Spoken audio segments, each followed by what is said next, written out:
Pearl Hulbert waits backstage, listening for her cue. It's demo day, and 31 teams of BYU students are about to introduce the companies they've spent the last 2 semesters building. Real companies with real products and services, including Pearl's company, Easyspeak. The MC wraps up his banter, and she takes the stage. Give it up for Pearl of Easyspeak. This is Seth, one of our current users. He used to be a triathlete, and because of ALS has now been bedridden. This is how he currently communicates with this device you see here, which allows him to use his eyes as a mouse, typing 1 letter at a time.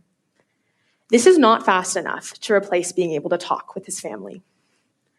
To illustrate this, the previous team gave an entire pitch in the same amount of time it would take Seth to say hi. Seth's greatest wish is to be able to have a real-time conversation with his wife. This is how we're doing it. We have an AI trained on Seth's data, and our app will transcribe what somebody says to him. In this example, his wife asking how his day is. It'll generate personalized responses that are made to sound like him. The time saved is the difference between him being able to keep up in conversation or being left out of it. There are about 50,000 people with ALS and similar conditions in the US and 1 million globally. And each of them are already paying $15,000 for devices like what you saw earlier. We have a beta with 3 users out right now, and we're developing partnerships with these organizations that distribute this tech. We want Seth to be a part of the conversation. Thank you. Welcome to the Why Magazine podcast, bringing you ideas, stories, and voices from Brigham Young University. I'm Whitney Singley Archibald, and today we're talking about Sandbox, a program at BYU where students take 2 semesters to build real tech startups and launch them into the world. In the 2023-24 school year, the 3rd year of the program, 100 students in the Sandbox cohort formed into 31 companies. They came up with creative solutions for gamers, therapists, farmers, auto mechanics, dentists, river guides, and Dungeons & Dragons fans, among others, to solve problems like shoplifting, choosing health plans, managing corn mazes, and, as we heard in the intro, enabling basic communication for people suffering from ALS and other conditions that limit communication. These students started as mostly a group of strangers in September of 2023, and by April they had formed friendships, teams, and companies. In between, they worked really, really hard. Here's Chris Crittenden, the founder of Sandbox and the managing director of the Rollins Center for Entrepreneurship and Technology at the Marriott School of Business. Sandbox is 18 credits, so that's a big part of the program. I knew that to be able to do something hard, we had to be able to give them the time to do it, right? And so we have incredible partners all across campus who, if you're a computer science, you're getting credit inside of your computer science major, design inside of design, and same thing in business. And so they do get a lot of credit for it, which allows them to spend a lot of time. We tell students that the minimum expectation is that they spend 25 to 30 hours a week, right? If you look at those that are really starting companies that end up getting venture backed, they're putting far more in, right? Easily 40, sometimes 60, 80 hours a week to build their companies. Some of these companies and companies from previous Sandbox cohorts are still moving forward, including 5 companies in the past 2 years that were accepted into Y Combinator, a San Francisco-based startup incubator with just a 1.5% acceptance rate. A really big deal in the world of entrepreneurship.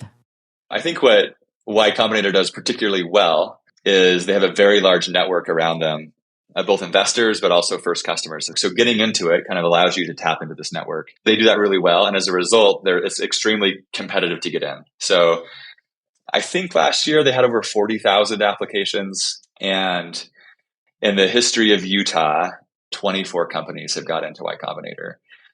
And we've had 5 come out of Sandbox in just the last 2 years. And again, part of the reason it's so prestigious and well-known is, Airbnb, Stripe, Coinbase, companies that people know, kind of all went through Y Combinator. But Crittenden's main goal for Sandbox isn't creating successful companies. It's about the skills these students learn and the transformation that he sees every semester. They come in and they do these hard things. They fail over and over again in like real personal ways, public ways sometimes, right? In front of their peers, in front of the market, in front of investors, right? Sandbox is a journey of getting up again and again and again. That's truly why we did it. I remember the first year when we started Sandbox, we had investors that were interested, and I said, I have no idea if we'll even start a successful company out of this. I don't even care to a degree, right? Like what I care is that this human transformation thing happens. And it just so happened that because students were willing to put in so much effort and willing to fail and fail and fail and finally succeed, that we had great outcomes. When I asked Crittenden for an example of how a student changed through the program, one of the first people he thought of was Pearl Hulbert, the student we heard from in the introduction. So the product itself was super inspiring, but I think the biggest thing for me was also just watching Pearl. She's a computer science student. Typically on these teams, you have a computer science student and a business student and sometimes a designer. And typically the computer science student is I just want to sit and write code and build this beautiful product. And then the business students are more willing to go out and figure out the marketing and the strategy and, how to build a user base. But she wanted to be kind of that person that was going to go out and do that. And just to watch her grow and build this product, right? She became a founder, she became a creator, a builder. She started to see herself, I think, in a way that, maybe she didn't beforehand. I decided to call Pearl herself and ask her about the whole experience. Turns out she's a big fan of Sandbox. Sandbox? I can talk about Sandbox all day. It has been literally so good. One of my favorite years at BYU. I was meeting with my advisor and she was like, oh, you should check out Sandbox because you get to do actual stuff and they're always looking for engineers, which yes, we're useful. And so I was like, I get school credit to do fun things instead of sitting around in class. As much as she enjoyed it, Pearl confirmed that building her company in Sandbox was hard work. I asked her what the biggest challenges were. For the first semester, I think I spent more time worrying about whether I should be doing what I was doing. I do think the self-doubt was a big one. That, and also I think the self-motivation, finding the balance between giving yourself your own structure was way harder than I expected it to be. And so learning how to force myself to stick to a routine and take breaks when I need them, but also work diligently and work hard and make time for things outside of Sandbox. And another thing is I think I learned a lot about team building, finding the right people. I think a lot of the problems I solved weren't necessarily me solving the problems as much as finding people who I knew could help me solve the problem. But ultimately, the most valuable part of the experience for Pearl was just figuring out that she loved the process of building a business. And even now, after graduation, Pearl is still moving forward with Easyspeak. I think it is so important to find a way to get practical work experience in whatever field you're interested in. So I feel really lucky that I was able to experiment with entrepreneurship early on in my college career and kind of decide that that's what I want to do. And then this kind of made me even more sure of what I want to do. And I know some people who, after doing Sandbox, were like, this made me sure that this is not what I want to do. And that is totally awesome. And now they have great resume experience. So I would say I think Sandbox kind of taught me to just go for opportunities. You really have nothing to lose at this age and stage in college. One of the cool things about Sandbox is that it's really a startup itself. Chris Crittenden, who has personal experience building businesses, came up with the idea for Sandbox in 2020. The boring version is that the business school realized that there was a need to help students get jobs in tech. And they were seeing a lot of their students end up there someday, but they weren't going there directly. And so they came to me, it was the strategy department there at BYU, and said, hey, could you help us figure that problem out? And so it started as simple as that. And I think my response was something to the effect of, yeah, I'd love to, but I want to build it in a totally different way than you might be expecting. And the faculty there were incredibly supportive with that approach. That first year, I think it was just 13 students, 13 business students. We had some loose partnerships with some other people on campus. And we built apps kind of for nonprofits. I would say it went well in some ways, but I saw that there was a bigger opportunity if we could make the experience even more real, right? Because even with these apps they're building for nonprofits, yeah, it was a real thing. But I think the students all knew that at the end of the program, they were going to hand it off and be done with it, right? And there's just a change in the way you think about a problem when you're thinking in an 8-month time horizon versus potentially a 10-year time horizon. And so, Totally. So the second year, the one that we call our true first cohort, this is the first time we really did. That's when we started calling it Sandbox, was that year. That's when we switched to saying, okay, now you're going to actually start a real tech company. That's when we had our first partnerships with computer science, and design came in more fully at that point. And that's when Sandbox really, really got going, was that first year. And I love that you mentioned that that's when you started calling it Sandbox, because I love the name. How did you come up with that name? I think naming a company is probably harder than naming a child in some ways. But I took some students to eat one night and said, I'll feed you if you'll help brainstorm ideas. We brainstormed for several hours, didn't come up with anything. The next day, Ryan Ham, he was a student at BYU and was really just passionate about helping with Sandbox. He came in and said, hey, what if we named it Sandbox?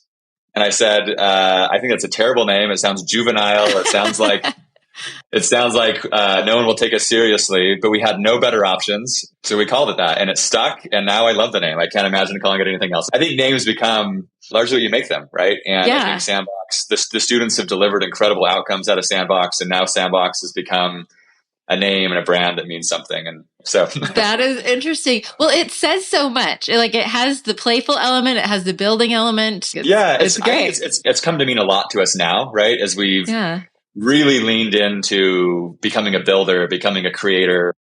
That's amazing. And so I'd love to talk about that interdisciplinary aspect of it, because that's, I think, one of the coolest parts. So anybody from any major can apply for this? Anyone can apply. Not all majors at BYU integrate with Sandbox. I think we have 7 majors that actually formally integrate and you get credit within your major.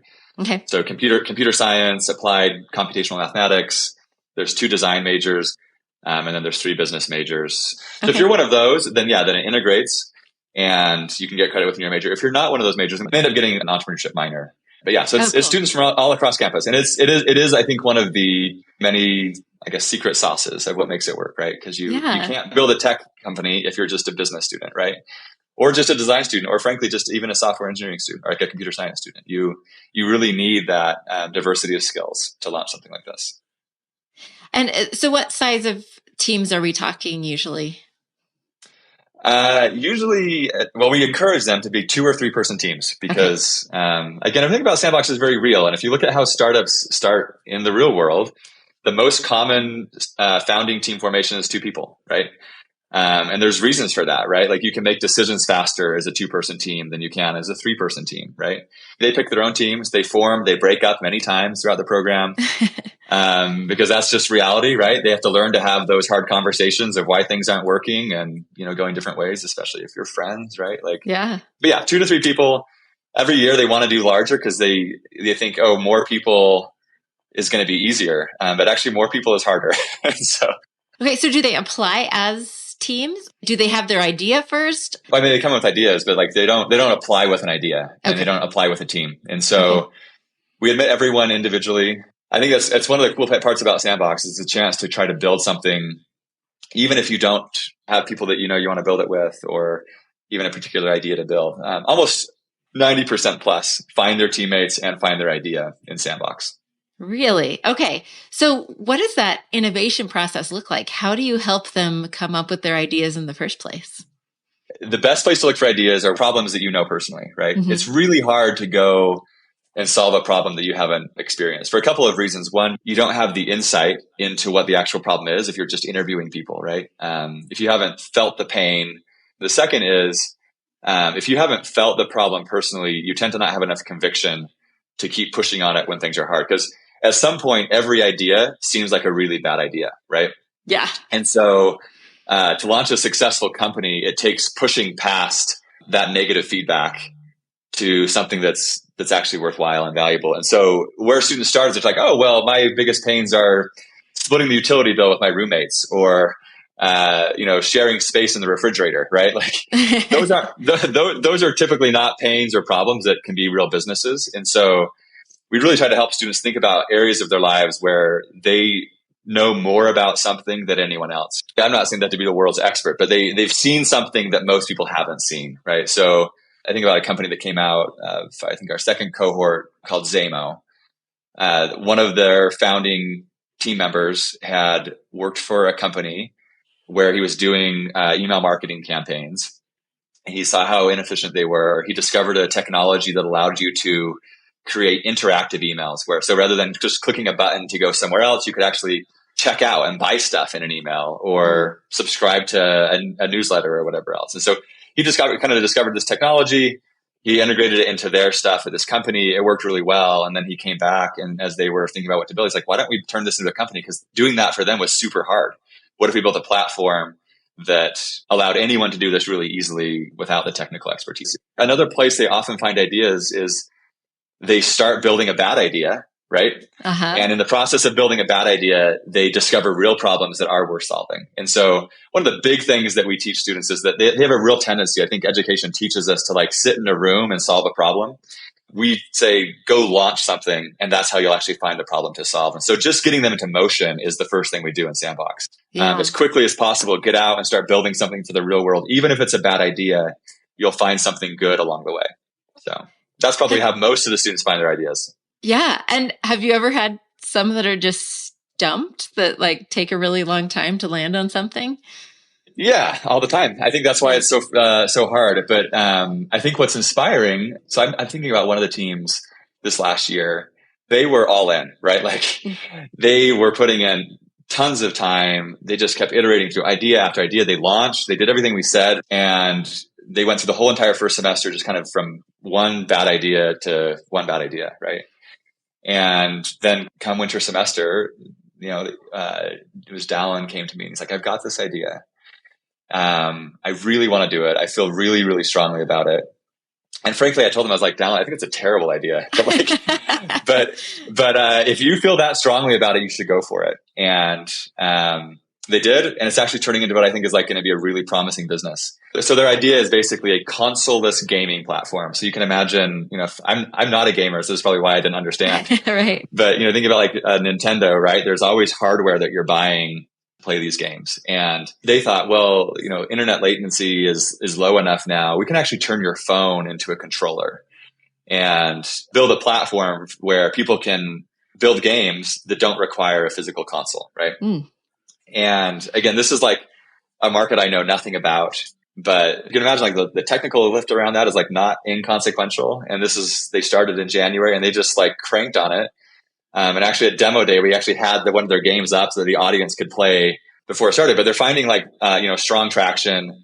Netflix is close to launching a similar platform, which I think is exciting validation that this is like a big potential new market. Right. And again, that came from like, for all those parents that told their kids never to play video games, like these kids might start a really big company based on it. So I am one of those parents, to be clear. Right. Stories like this about the enthusiasm and growth of the Sandbox students is what drives Chris Crittenden to keep improving this program.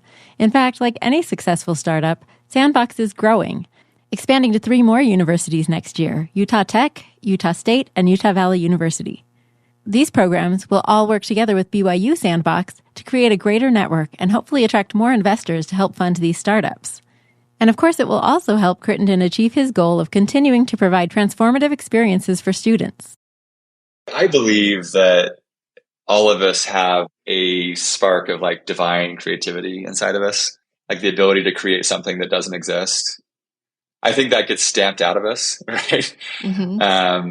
All of us are creators and builders when we're young. And I think we forget that, or we're told that we aren't. And so I think for me, one of the exciting and like very fulfilling things is to help like resurrect that spark, right, in them. Yeah. And I hate the word entrepreneur. I don't like it at all. Like to me, it has like weird connotations. But I do love the word builder, and I love the word creator, because I think everyone can be that. And whether you start your own company or go and do that in your family or in your community or in your job, I think that's something that everyone can do, and we need more of those people.